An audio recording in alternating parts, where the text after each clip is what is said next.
John Rakoczy here with the Sure Occupational Testing, where we ensure your workers are fit for duty and your workplace is safe. So today we are continuing on with a series of answering your top questions about drug testing for cannabis. The question that we're going to tackle today is, how do we take action against cannabis impairment? Quite often when I'm asked that, when people find out that there's no drug test that proves impairment from cannabis or any other drug, people have a lot of follow-up questions about, so what do we do if we think someone's impaired by cannabis? If the drug test doesn't prove impairment, how do we take action against it? So that's exactly what we're going to tackle today. How do you take action against cannabis impairment? So I believe there's 5 things that you need to have in place, 5 important steps to tackle this. And the first one is you need to have a solid, comprehensive substance use policy in place in your company. And some of you might call it a drug and alcohol policy. It might be a piece of your fit for duty policy. Whatever it is, you need policies and procedures in place that set the standard for your workplace, that say, here's acceptable drug and alcohol use and behavior, and here's unacceptable alcohol use and behavior in the workplace. Without concrete policies and procedures in place, it's hard to take action against it. So a solid policy will outline what's acceptable in terms of medications, recreational substances, and illegal substances. It'll outline the consequences for breach of the policy, and it gives a guideline to HR and managers, supervisors, people that are enforcing the policy about how to enforce it and what the next steps are. So a comprehensive, solid substance use policy is the first step in taking action against cannabis impairment. So the second thing that you need in place in order to take action against cannabis impairment is supervisor reasonable cause training. So what do we mean here is you need to have your supervisors, your managers, anyone leading other people, you need to have them trained to recognize the signs and symptoms of impairment in the workplace.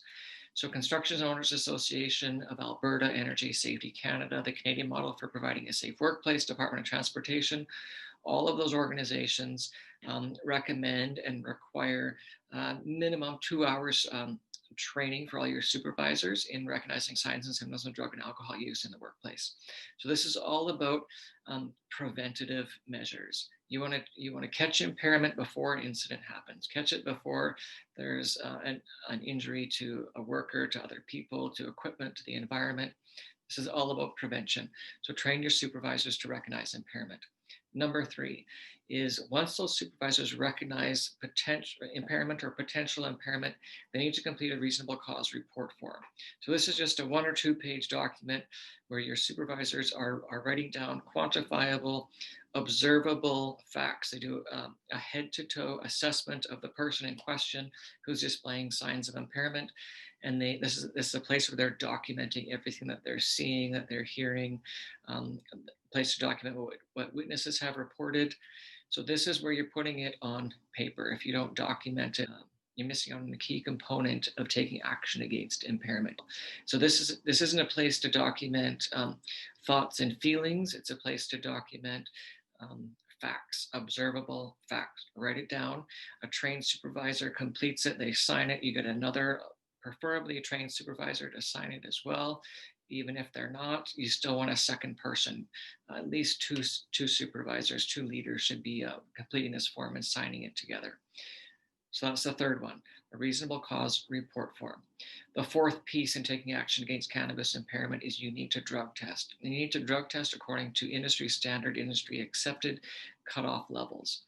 So whether you do a urine or an oral fluid test is up to your company. There's pros and cons to that. Oral fluid is a better indicator of more recent ingestion. So many companies, if an individual fails a urine drug test for THC, many companies are following it up with a laboratory oral fluid test to confirm that for THC, because again, oral fluid is a better indicator of more recent ingestion. It still doesn't prove impairment. It just shows this person used likely within the past few minutes, hours to up to 48 hours. So it's a better indicator of recent ingestion, but again, it does not show impairment. None of these no drug test shows impairment. It just gives you a timeline into when this individual likely consumed that drug. So number 4 is you need to be drug testing. You need to be sending it to the laboratory. The only legally defensible drug test result is a laboratory result. An instant drug test result is not legally defensible. So anything that Any non-negative on an instant drug test result needs to be sent to the laboratory for confirmation testing. Number 5, if one of your employees fails a drug test, the next thing you need to be doing is you need to be offering them support. Uh, this helps the individual and this helps the company. You actually have an obligation as a company to offer support to someone who may have an addiction. An addiction is a disease, that's an illness. Human rights says that you need to offer support for any of your employees who have an illness. But how do you know if they have an illness or not? How you figure that out is you send that individual for a substance abuse assessment completed by what's called a substance abuse expert or a substance abuse professional. So a substance abuse expert is someone who has specific training in recognizing and diagnosing someone who is a substance abuser and someone who may have a substance use disorder. And what they'll then do is they'll come up with a return to work plan, some recommendations that would provide to the company to provide help for this individual, and it also provides help for the employer to maintain a safe workplace. So if you need assistance with any of these 5 steps, from policy creation to training your supervisors, getting that report form, drug testing, completing substance use assessments, we take care of all of that and more here at Assure Occupational Testing. So please check out our website, give us a call. We would love to help you navigate all of this. Thanks so much for watching.